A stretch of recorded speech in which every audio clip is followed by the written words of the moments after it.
Let's just consider it a misunderstanding. Oh. Misunderstanding?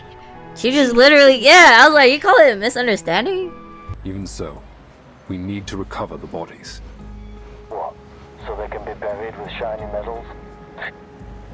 Hey, But I'm starving, Caron. You didn't bring any food, did you? just the chocolate. I did. Hey. It is time. I left. I've heard enough. Put the letter away. Okay. She is an angel descended from heaven. And I am. No, do not say it. Do not say it. Concessions for peace. Oh, okay, she made it back safely, I think.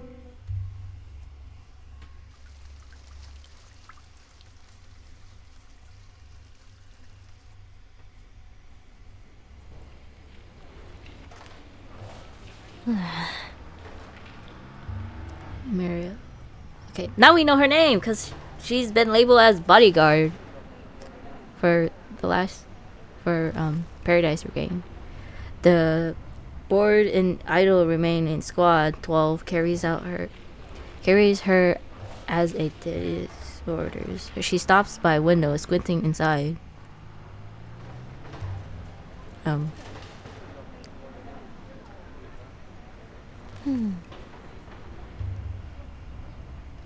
Broken furniture, cobwebs woven between cracks and forgotten china. A uniquely shaped counter arcanum monitoring the device disrupted decay scene. Clearly, no one's bothered to do any cleanup then. She opens up the window and leans her mask, blocking out the sudden puff of dust. Following her officer instruction, she pulls out a transparent strip of cloth and places it by the device. The cloth changes color rapidly, and a line of neat letters appears on its surface. Counter Arcanum device operating normally. Looks like I'm not needed here either. She climbs back out of the window.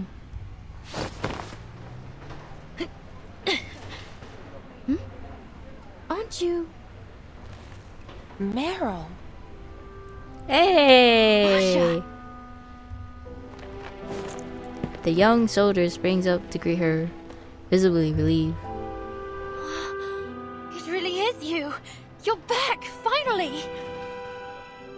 Is Paravian alright? Oh, poor guy's had a hard time of it, but at least he's still in one piece. He's lying in a sickbed as we speak. He should recover soon. It's too bad he didn't find anything too useful in the village. Well, aside from that armored vehicle. Yeah. Fortunately, Sentinel happened to be there at the same time. Yeah. So, it really was her? The one who assassinated Colonel Hirschfelder? Oh my god, Yes, the accents she and collected everything a wealth just... of evidence concerning Manus Vindictae. I've already delivered it to Commander Kreas. Oh, already? As for the assassination, it turns out her actions weren't entirely unjustifiable. Let's just consider it a misunderstanding. Oh. Misunderstanding? She just literally... Yeah, I was like, you call it a misunderstanding? She's not the only one. Marsha unconsciously rubbed the old scar on her palm, feeling them itch like never before. Marsha pressed her lips together, creating a twisted crease in her mask. Well,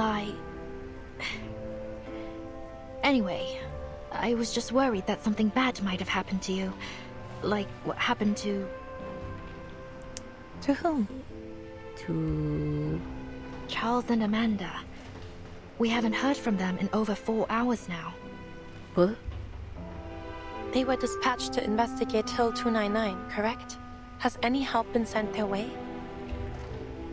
Commander Kreas sent some men to look for them. Hopefully, we'll hear some good news soon. Yeah, because Most of the other teams have finished their investigations. A few of them are already in the safe zone, actually. Apparently, they found a lot of useful info. So, we won't have to head back out again, right? Meryl watches Marcia carefully, as if waiting for her to confirm something. The front's getting shelled to hell and back. I mean, chances are we'll... Marcia pats her on the shoulder. The evidence Sentinel provided is quite damning. Our job here will be over just as soon as we can get a hold of the team at Hill 299. Don't worry. I kinda am worried about it, you know. Them being gone for a while is kinda suspicious. Copies of evidence Marcia submitted has been spread across the table. Personnel letters, marked military maps, battle plans, engineering blueprints, defaced, and altered documents. Along with them, the tables are exhibited recovered by other investigators from across the front line, arranging in rough chronological order, starting from 1918. This is unbelievable. He stares at the pile. Oh my god. He stares at the pile. The sheer flood of information is overwhelming him. These documents, the evidence is undeniable. Every one of those absurd conspiracy theories was true. The 1918 peace negotiations really were sabotaged by Manus Vindictae. What? The nations on both sides of this war have been under the deception of an invisible enemy. It is no wonder that even the victors of the 1919 offensive gained no real advantage. Did they change it way back? My God, to think Manus Vindictae has been sharing war secrets with both sides to ensure neither can win this war. That they have used our commanders as tools for their massacre. It is nigh on unimaginable. I mean, that's a way to get rid of humans, I guess. Like, if humans are like the only people fighting in the war, that will equal less humans. And then I don't know. Was the Manus is to get rid of humans? I'm pretty sure it's to get rid of humans. So I guess the way to get rid of it is war, I think. He looks up from the sudden realization. This does not simply concern one nation. These documents could topple nearly all of Europe's military leaders. With this list of managed defectors in our hands, and if we act with haste, we may finally put every one of them behind bars. Waiting for George's mood to stabilize, Creighton adds a word of advice. I'm trying to like remember his Let me name. remind you that Laplace may be able to heal these so-called defectors. Eberhard's case proved that the Manus's mental influence can be purged. Yes, of course. Whatever the case, we must act as soon as possible. The Chancellor and the Reichstag are prepared to strike. Finding the light in one's grim future, he starts to shake, sending ripples through the papers in his hand. Agreed. The evidence is sufficient. There's no need to delay. Wunderbar. Just think of the soldiers finally making their way home. This is the day we secure a century of peace for Europe. Sounds like a line for the history books. He has no mind to react to Cyrus' parting jab. Stuffing all the documents into his briefcase, he rushes out. Straightening the remaining mess in his desk, Cyrus retrieves the hidden communicator. Not Cyrus, Creighton. Oh my god. It's been connected the entire time. Everything's going according to plan.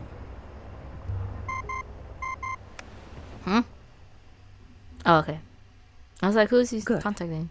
The other teams have shared the same intelligence with the pacifist political leaders in their respective regions. All the Foundation has to do now is watch for any interference from Manus Vindictae. But Oh, Virgin! won't this approach cause even more turbulence? Oh my god. Virgin just scared me for a second. I was like, oh, I was not expecting to see her here. But, okay. Timekeeper. Yeah! He had been expecting the faction's leader, making this an unexpected relief. Oh, yes, Krios. I was just listening in.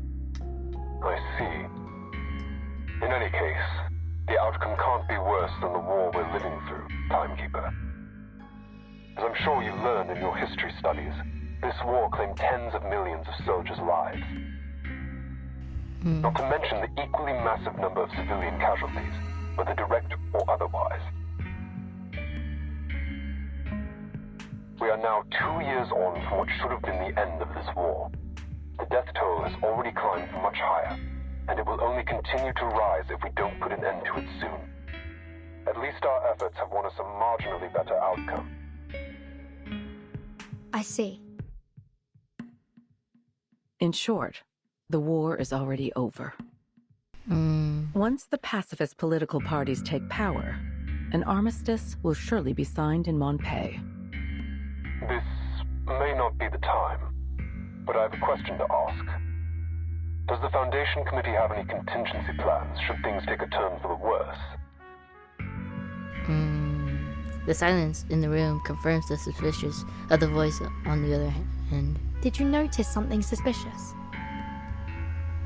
The former Vigil officer fishes out as many suspicious details from his memories as he About can. Hirschfelder's assassination. Do you remember a certain detail from Marshall's report?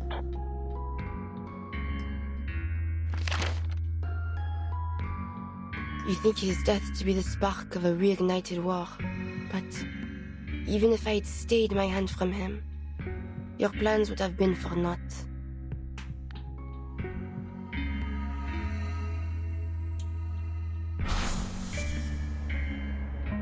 If that was so, why would the Manus risk exposing Hirschfelder?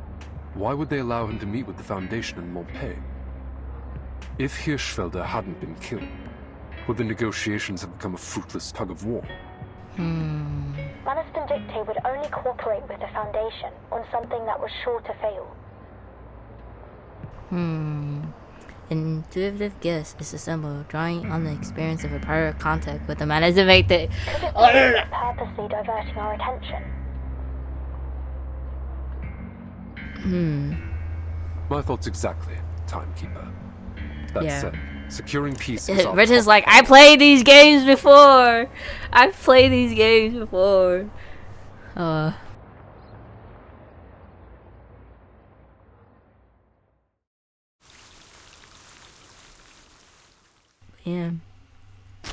They're too smart for me. 2 pounds of sugar. Who's here?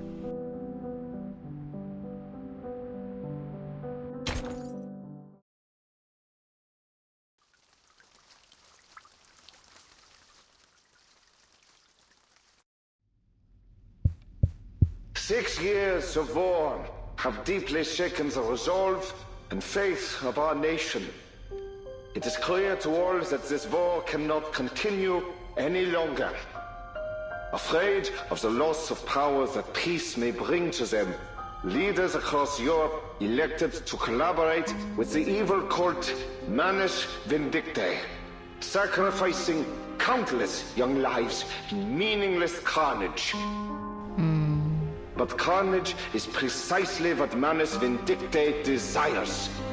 Unseen by all, their wicked influence has long wormed its way into the leadership of every warring nation. But worry not, the conspiracy has been thwarted. Every treasonous general has been arrested and will soon face a fair court-martial. The heroes who bled for the fatherland are finally returning home. But we will welcome them with smiles on our faces and gratitude in our hearts. On the 11th hour of the 11th day of the 11th month of the year 1920, this war will come to an end.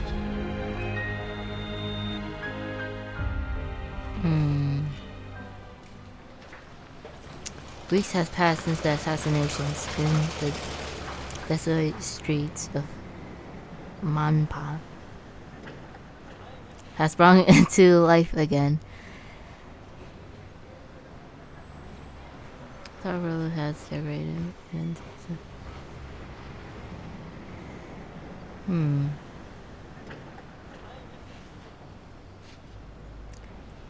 more demands tighter security. Each nation has come to their own details, but the operations commander insists on further reinforcements from the Foundation. Third routine patrol complete. No anomalies detected, sir. No further warnings from the Arcanum detection group. Should we lower the alert level? Maintain the current level. I need at least 2 squads on standby at the command post at all times. Yes, sir. Clad in white, Foundation security digitally carries out their orders. On the busy road, the commander suddenly stops. Eyes shuts, he focuses, trying to sift through the din of stuffy conversation. He activates his communicator. The line sparks of life instantly. Any response from Charles and Amanda? Negative. They've been silent since they reached Hill 299. It's like we're calling into the abyss. Chances are they got snuffed out by the Manus. Luck can't be on everyone's side. Even so, we need to recover the bodies. What? So they can be buried with shiny medals? Hey. The voice of the order ends to bite back with a sneer. A couple minutes walk on the battlefield and I'll find you a whole pile of that scrap metal.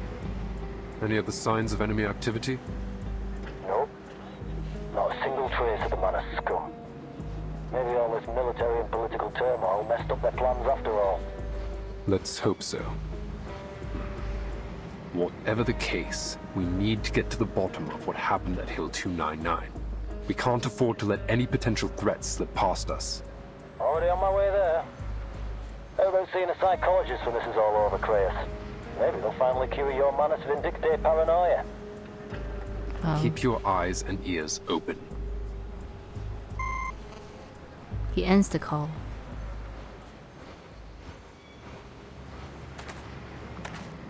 In an unnoticed corner street, a grim figure walks along. Karen! Heron's work of the Manpa is over. Even now, on the eve of a ceasefire, there are many corpses in front of the line waiting for him. His disjointed thoughts dwelled in the horse that once accompanied him. Will Andreas ever return?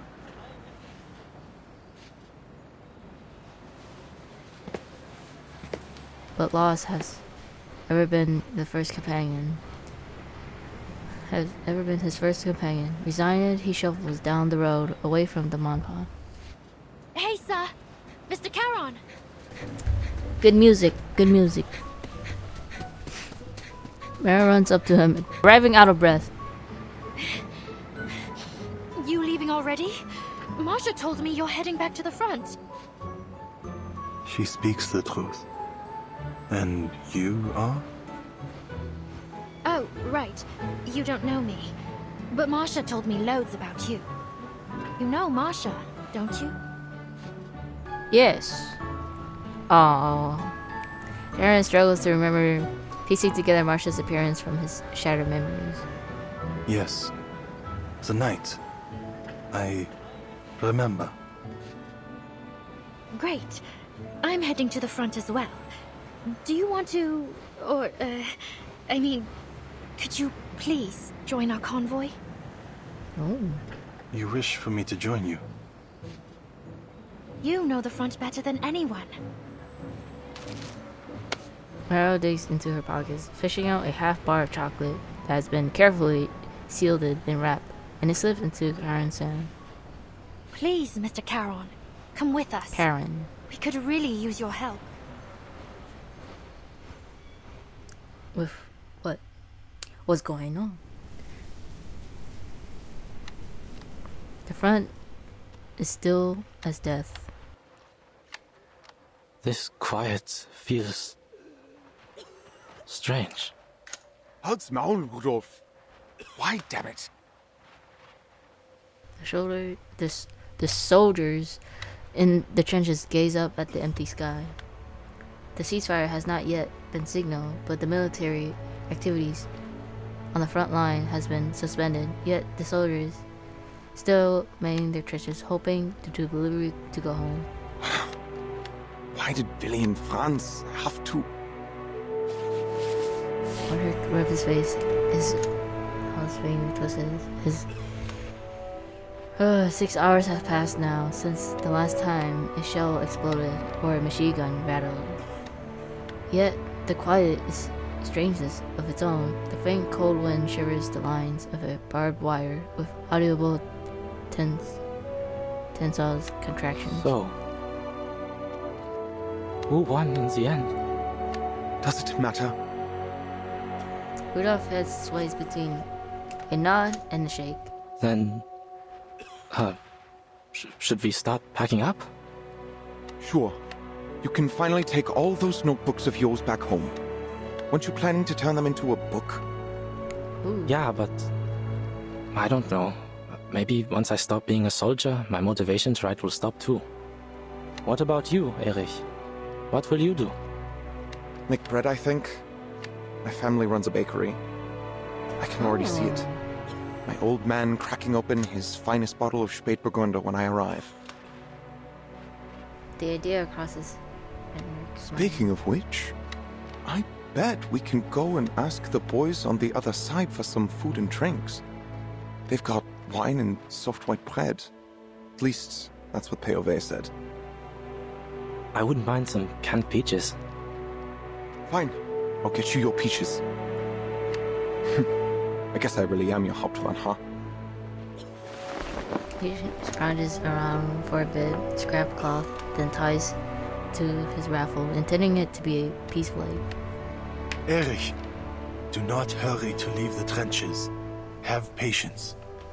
I feel like something's bad might happen. Them talking about it like this, I was like, is that some sort of a sign?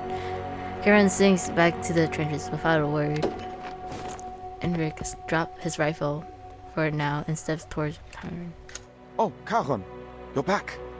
Any news? The delegations from various nations have arrived in Montpellier. The armistice will be signed in 48 hours. It is best to avoid... But I'm starving, Charon. You didn't bring any food, did you? Just the chocolate. I did. Hey! New voice catches Henrik off guard. Who are you? Right. The Foundation has issued food and drinks to be brought to the soldiers on the front. She is responsible for distributing them. Yeah, more or less what he said. Right. I need a hand unloading these crates of beer. Any volunteers? Das Bier! The troops all rise at once, climbing over themselves to get out from the dugouts below. In an instant, the trenches is packed wall to wall. Hey, easy there! There's plenty to go around. Boys! Boys! You're humiliating yourselves! Get in line and I'll choose a few of you to help out.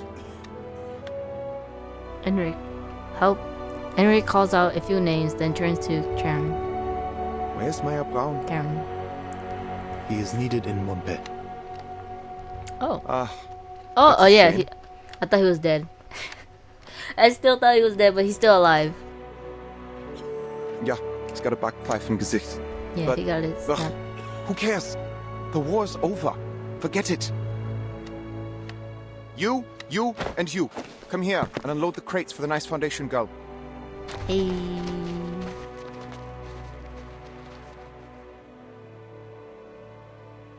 I feel like they should have just also sent one of the other foundations to help her too.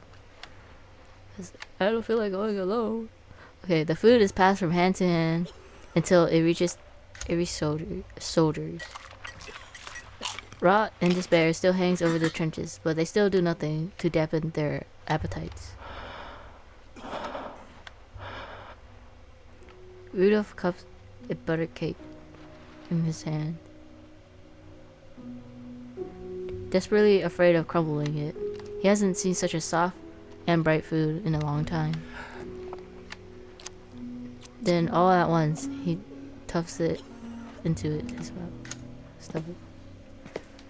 Eric hurries to his side, shoving the mug of golden lager into his hand. Come on, Prost!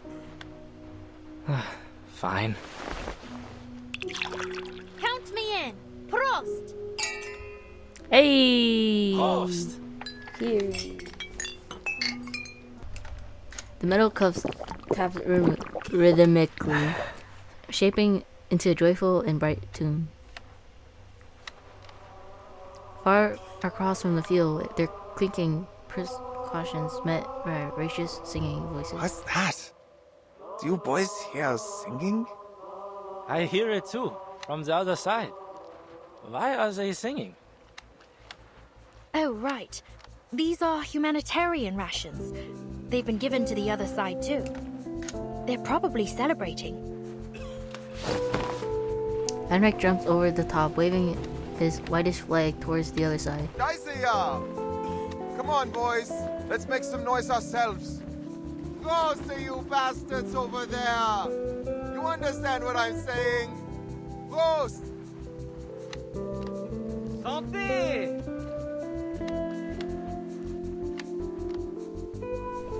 Yay! Auf den Frieden! 2 piece. Auf den Frieden!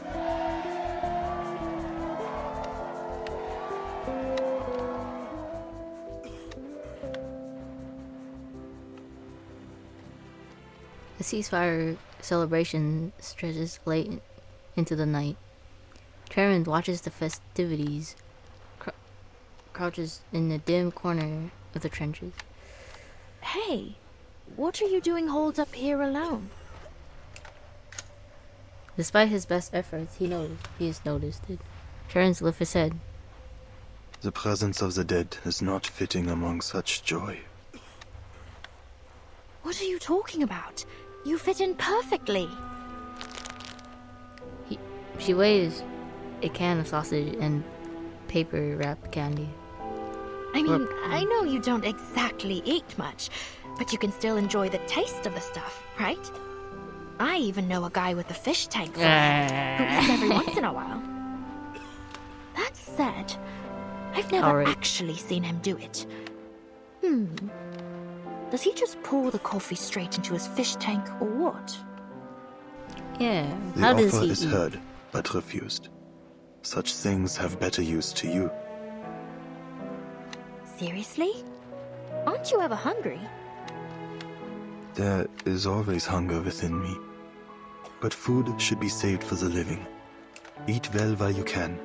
Stay alive. Well, you're not wrong, but I wouldn't exactly put it like that. Come on, take it. Hound's always poking fun at me for eating too much anyway. Hound? Oh, never mind. Just take it, alright? It's not like it's easy to get a decent meal out here on the front.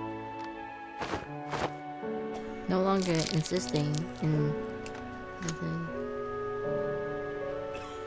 Yay! Oh, at least try the chocolate in your pocket. It'll melt if you leave it in there much longer anyway. He doesn't resist. He nods and slowly rises to his feet. It is time. I left. Huh? Alright. I still have some finishing up to do here. Won't be long. Just have to make sure everyone's got their supplies. Where are you heading anyway? If you wait a moment, I can come with you. No, this must be done alone. There is a message. One that must be sent off. Oh, okay.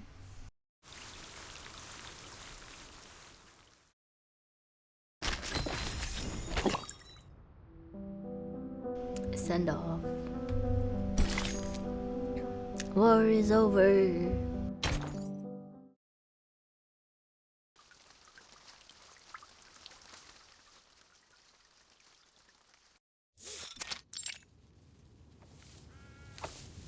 Here you are, Eberhard. How? Eberhard? Is he It's cured? good to see you, mein Freund. How's everyone holding up on the front? They are celebrating this war's end, singing songs and drinking beer. It's peaceful. I guess it hits different. Peaceful. He repeats the word with satisfaction. Eberhard's spirits has changed significantly from the last time they met. It's unexpected that the Foundation would allow you to move so freely. No, my duty is done. I have no place in Montpei. No place among suits and politics. He exhales, stretching in the crisp morning air. That red-haired official agreed to let me go for a walk every once in a while. He said, someone will keep an eye on you. Whatever. It's getting cold. But I enjoy a crisp winter morning like this. It reminds me of our days as students. Remember? We had to get up before dawn. I was lazier than you. I wouldn't wake up until you rode your bicycle to my window and shouted my name. Then the two of us would miss Latin class, just as Walter did. Yeah, I don't blame him. Latin class was hell. Walter. He was a good lad. With a good name. Then Paul removes a crumpled envelope inside his jacket. This parcel is to be delivered to you. There's a letter within it from Herr Mühlenberger, addressed to those of us in Class 3. Oh. Herr Mühlenberger.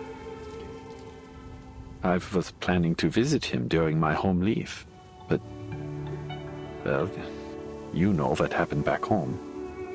But he doesn't have a clue about what happened out here. What use is this letter? You and I are the only two class members left since the fall of Montpei. All right, let's hear it, Paul. Sitting his breath, Paul tears it open. He unfolds the letter. Meine lieben Schüler und ehrenwerte Soldaten. Der Krieg hat einen kritischen Punkt erreicht. Und als euer Lehrer ist es meine Pflicht, euren Mut zu stärken. Ich weiß, dass die Sicht auf den Krieg von der Front aus begrenzter sein könnte, als für uns im Vaterland. Lasst mich also klarstellen. Der Sieg, obwohl das Leben an der Front hart ist, denkt daran. Dies ist ein Opfer für eine größere Sache. Lasst daher. Dies wird der glorreichste Moment eures Lebens sein. Und wie ich euch beigebracht habe, wird es uns vielleicht eines Tages gefallen, diese Dinge zu erinnern. Gefallen? Ha! Hört ihn euch an. Er hat sogar Lucans Gedicht zitiert. Oder war es Virgil? Es ist höchstwahrscheinlich Virgil. Er hat ihn unten zitiert. Ardentis Fortuna Juvat. Das Zitat über das Erinnern. Wie sagt man es nochmal auf Latein? Forsan. Haec. Das Et fehlt, Eberhard. Forsan et haec. Olim memenice juvebit. Ja, genau das. Dieser alte Fatzke. Er hat geschummelt. Das sind nicht mal seine Worte. Was für ein Dummkopf. Er weiß nicht, wovon er spricht. After a bitter laugh, both are silent for a moment. Paul, I'll never be pleased looking back on any of this. If I have children one day, how will I tell them about all this? I sent our fellow countrymen directly into the line of fire, a death trap, knowing full well that the enemy would retake the ground in mere hours. Young lives, lost one after another. And for what? Some senseless orders? I've heard enough. Put the letter away. Okay. Paul slowly folds up the letter. Name. However, snatched up the letterhead, crumbles it into a ball, and throws it into the weed beside the monument. There's no more fighting, and for the first time in a long time, the days pass without the thunder of artillery. The sunlight falls on blades of grass, tombstones, and birds in the air. Their songs finally can be heard once more. This feeling. I've never felt it before. It's as though, for this one moment, I can... No. I have already taken control of my future. I'd forgotten how good it feels to be alive. For the first time in a very long while, my heart feels light, mein Freund. The choices I've made may be irreversible, but I've made up my mind. There is only one path for me now. Oh, he looks to the top of the hill and starts climbing. Do you not wish to continue your studies? Your writings are surely safely stored in the school's archives.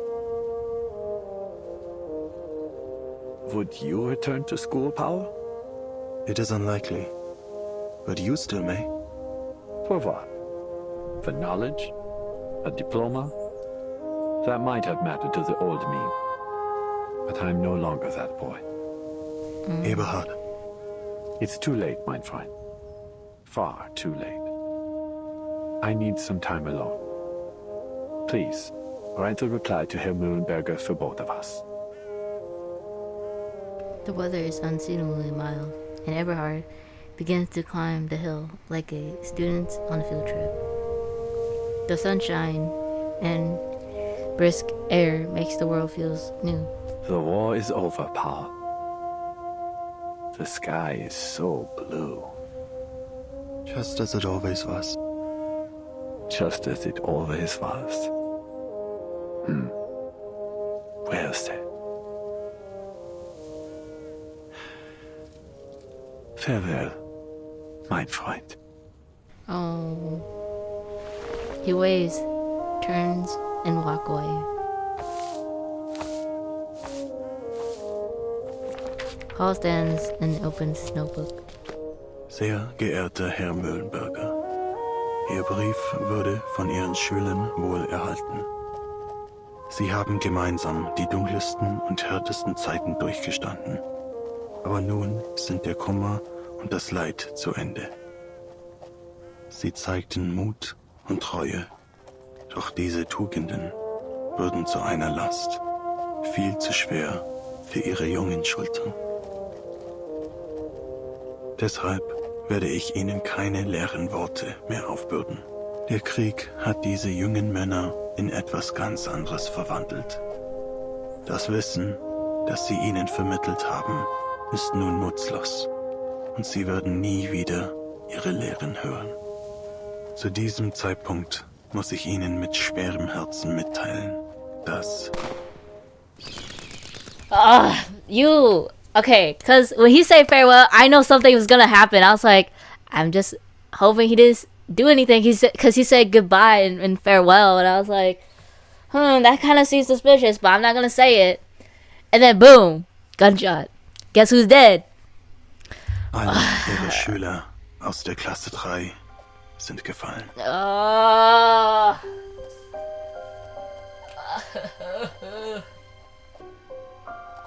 Why? Why? Why?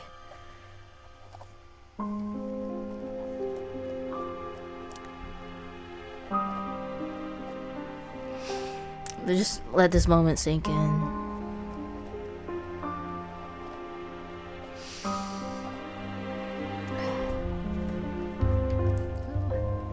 Mit besten Grüßen. Ein toter Mann. Best regard. Dead man.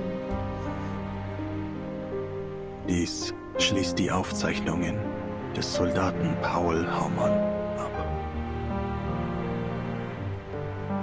Because he said, I mean, he's going to the top of the hill too, and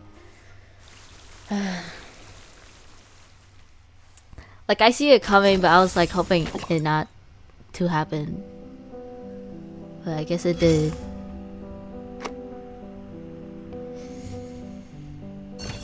What once represented a new beginning is now only her herald and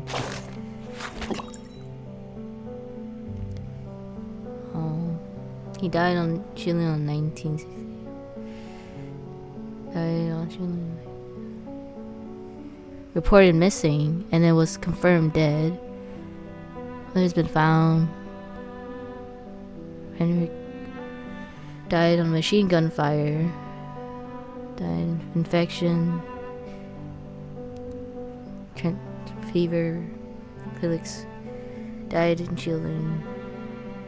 Julian Kruger died on infections after being shot. Becker died. Cause unclear. Ben Becker. Walter Schmidt died on shielding. Died from shielding. Paul died. Paul Hewlin died on 19. Albert died. Albert died.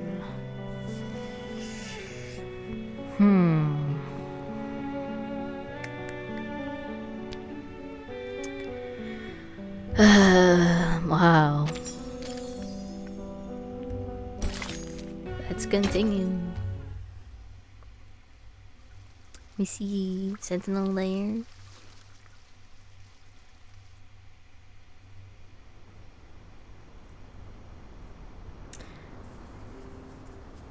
The Lattice hasn't spoken a word since news of the ceasefire reached their sanctuary.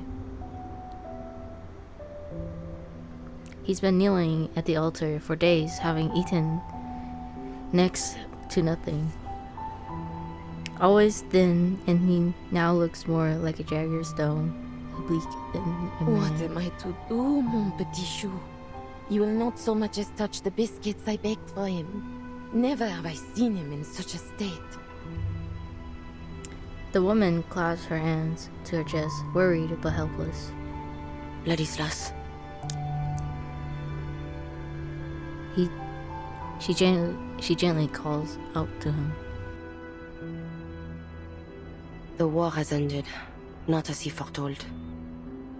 It may take some time ere he is able to free himself of his guilt. Cher Ladislas, keep thy heart in the Lord, for he shall forgive us no matter how great our missteps.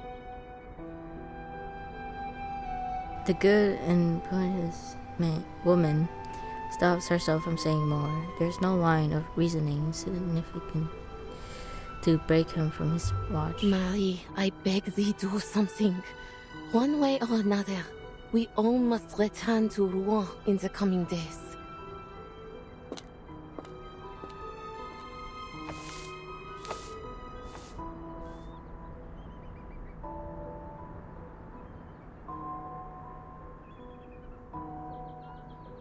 Ladislas, You foretold that Agnes would return to herself come the end of the war. She pulls a handkerchief to slowly clean the stone, unmoving face. Yet she remains unchanged. Is there truly no way to revive our dear friend? Our family? Oh. Once again, she receives a holy, humbling, guilt-ridden silence. Marie? Marie? Wait, why Marcia's here? She turns to the voice, finding it belonged to the woman that has become a regular visitor to their sanctuary. I think that's how you pronounce it. Yeah. Okay. As usual, she brought food. This time, some salami and dried cheese. After handing off the supplies, Marcia marches straight towards her. What news from the front? Some troops have already withdrawn. The rest will follow suit once the armistice is officially signed. Ladislas, he still won't eat? Just leave him be.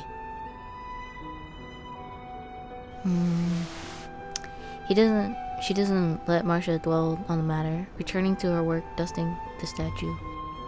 If you don't mind me asking, is this statue real? What do you mean? I'm not sure how to put this into words properly. It's just that I've never seen her move. Ah. Now your words are clear. She gathers her handkerchief and takes a deep breath, the cold, wet morning mist filling her lungs. This is Agnes, a distant cousin of mine. We share a great-grandmother. She places her hands on Agnes Stone's knee. Sao Paulo! We took residence together until 1914, both at our clan estate in the suburbs of Rouen and in my rented apartment in Paris. When the war broke out, I departed to join the army. Upon returning during my first leave, I found her in the cellar. It came to pass that, in my absence, she had turned herself to stone. Huh?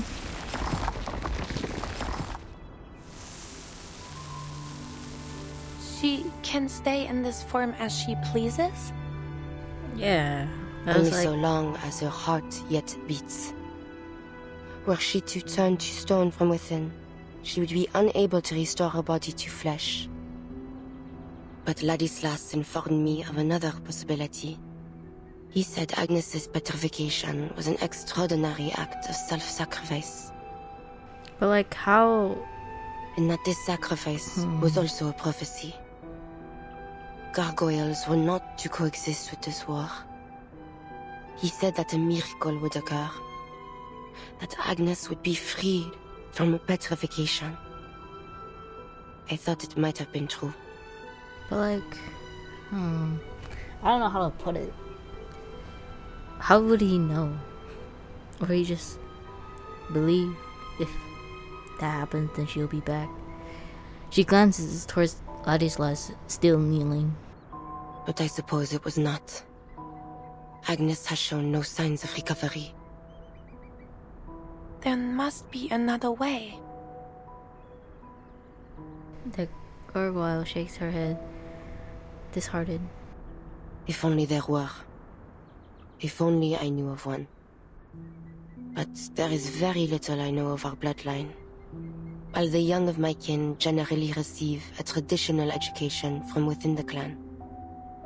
My grandmother supported my decision to attend a secular school in my youth. I resided in a small rented apartment in Paris for some time, hoping to enroll at Lonsad. That was until the war broke out.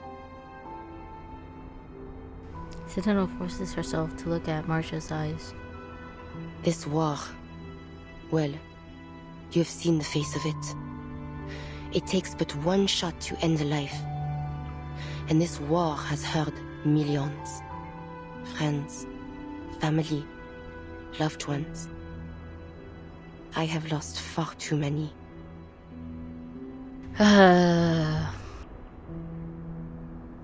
Marie. Forget it. Tell me, have you yet time today? Oh? What do you want to do? Take a stroll. I've spent far too much time in the monastery. Oh.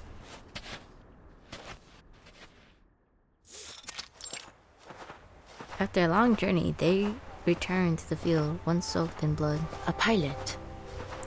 Wait, is that what I think it is? An earlier conversation still lingers. Yes, that's what I wanted to be. Oh. Why? Many knights joined the Elfos at the time. They believed the sky to be the only battlefield that still maintained at least some semblance of knightly chivalry. It had more than the ground at least. Crawling through mud and digging trenches. I loathe airplanes. They're exceedingly difficult to withstand from the ground. And the engine noise. Okay, she swallows the compliments, not wanting to sound bitter. Marcia extends her arm over her friend's back. Relax. You don't need to fight them anymore. In fact, I'd wager you'll come to like traveling by plane in time.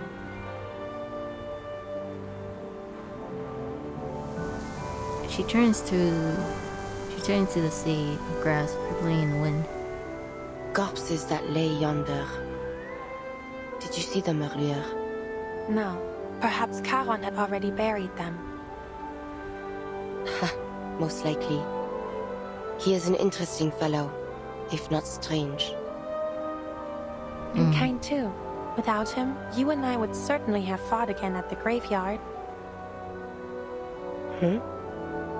What? Oh, that reminds me.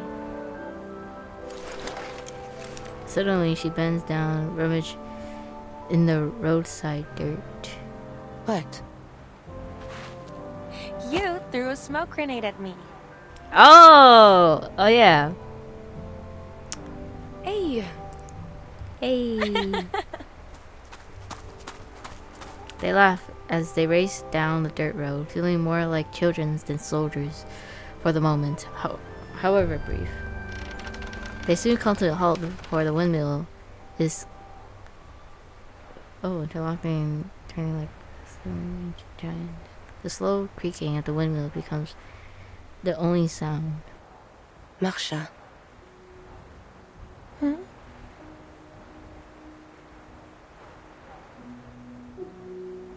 Are you leaving? No, I have plenty of free time today. Not now. No, not like... After the armistice. Yeah. I know well that the Foundation has tasked you with keeping a watchful eye on me. You can join them. It's not exactly like that. All is well. You may stay. So long as you do not lie. I shall even aid you should you require it. But do not attempt to persuade me to join the Foundation. Oh, what? I cannot abandon my family. Well, take your family with us. Just take your family and we just... Okay. I know that.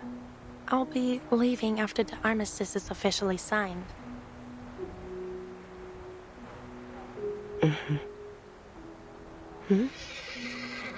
It's a horse. From the windmill. Sounds like a horse to me. A horse? What? You've never seen a horse? Wait, what? Don't. Okay. They caught. Okay.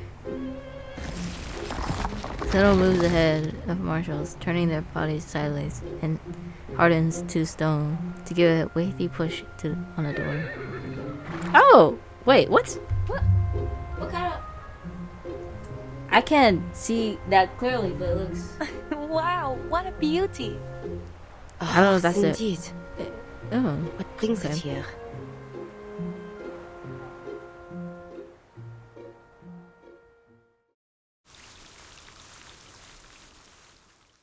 Okay.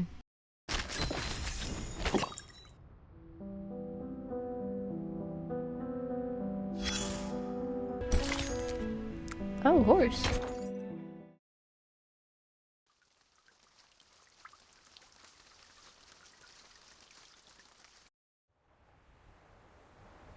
They found a horse. They found a horse. Nay. Okay, I think it's just me because I feel like the horse looks weird, but it might be me. Here, come on out. That's a good boy. The horse seems naturally. Oh, dropping his head to brush up against. Nay. Oh my, Marie. Look at his beautiful coat. Not even the colonels have such handsome companions. He seems to have taken a liking to you. Can you ride? Of course. A knight. What should sort of not- question is yeah. that, Marianne? You are Yeah, a exactly. knight. Without a saddle, she mounts on the horse with ease. What? Come on, take my hand. I'll give you a ride. Get on. After moments hesitation, Zinno takes the offered hand and finds herself on the horseback as well. I guess they're riding without a saddle. This feels perfect for a gallop, but I'm worried you might fall. Let me off then. Enjoy it yourself. What fun would that be? Yeah. Come on, just hold on tight. Join in the moment. Giddy up! Hey! I can't believe you don't know how to ride a horse, but I can teach you. Just I mean, I think wouldn't of be them surprised. as oversized hunting dogs. I'll come find you after you move. How does that sound? Where will you be if you're not staying with your family? Perhaps Paris? My mind is yet made. But wherever I am, I should like to open a clothing store. Oh, I mean that's Then very you better unexpected. choose a store name I'll recognize right away. No, you'll become so famous that it'll take no work to find you. Could you make a parade dress for me? Oh. I have never before made such a dress, but I shall learn for you. Wow, a parade dress tailor-made for me by a famous That's French very fashion interesting. designer. It's like a dream come true. I mean, I wasn't expecting her to like becoming like a fashion designer, but that's good. This might be the first moment, the true peace they felt since the war begins. The horse grows tired. They dismount to let it roam and feed on the tall meadow grass. What of you? How may I come into your contact? The Lord only knows where the Foundation will send you once this is ended. You may be right. The fight against Manus Vindictae isn't over. But don't worry. I always find a way to get in touch with you. I do not wish to Aw. judge your decision, but do all you can to stay alive, Marsha. Do not make a martyr of yourself. Oh. Why this sudden sentimentality, Marie? I mean, anything could happen. If all this, when all this comes to an end one day, I hope to see you again. Oh. Me too. But speaking of the madness, it's gonna be a long war, you know. I will pray for you. Though I am Who uncertain knows? if my voice will be heard. I am nothing like Agnes. She is an angel descended from heaven. And I am. No, do not say it. Do not say it. If I think what she's gonna say, do not say it. The girl keeps her eyes hidden in the shadow. Never mind. Yeah. Beep beep. Hey, warhorse. The communicator noise startles the nibbling horse. It lifts its head and bolts into the distance. Ah, there he goes. Freedom. Okay, she picks up the device again. It's an ominous collar. Marsha, we need you on the front immediately. I've already sent you the coordinates. Bring the gargoyle if she's willing. Who are you? We'll meet soon enough. Suspicious. You better see that face. I don't know who he is, but he seems...